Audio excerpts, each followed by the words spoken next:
Do you eat rice using a pair of chopsticks, a fork, or with your hands? Do you believe there's a right way to eat rice?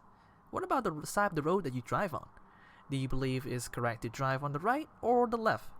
Culture determines how we view others and the world. This statement is true for every person, with no exception. Some people are aware of the effect of culture on our worldview, and others are not. If we're not exposed to other culture groups and do not learn how others perceive the world around them, we are likely to have a narrow view of the world, and we assume that the rest of the world sees things the same way we do. Ethnocentrism is a belief that your own culture is superior to other cultures. The practice of our own culture are normalized to us as we grow up, and we automatically assume that any practice not part of our own culture is not normal. Let's take a look at an example. Often, people in the Western countries dismiss the eating habit of other cultures. In Chinese culture, it's common to eat insects such as locusts, ants, bees, etc. And Western countries label this as grotesque or disgusting, but do not question their own eating habits. It's not bad to appreciate one's culture.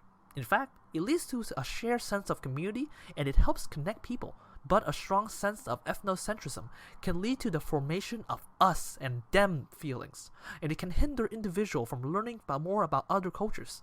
In extreme cases, ethnocentrism can lead to extreme prejudice towards other cultures, and it can cause us to feel negative emotions like fear and contempt towards other cultures. It is important that we confront our own ethnocentric tendencies in order to develop more cultural awareness and empathy toward other cultures. Once we are aware of ethnocentrism and how it can cause us to make the wrong assumption about other people, we can develop habits that can help us to overcome ethnocentrism and the cultural barrier that it causes. If you find yourself comparing your culture to others and conclude that your own culture is superior, try putting the following habits into practice.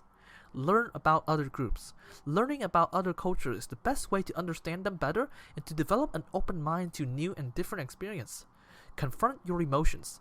Sometimes it's difficult to understand where the emotions we are feeling are coming from.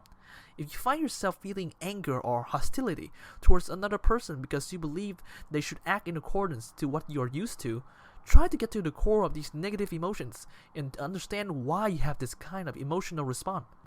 Avoid judgments. If you notice that someone is acting in a different way that you're used to, learn to appreciate difference rather than expecting them to adhere to what you think is normal. Be respectful.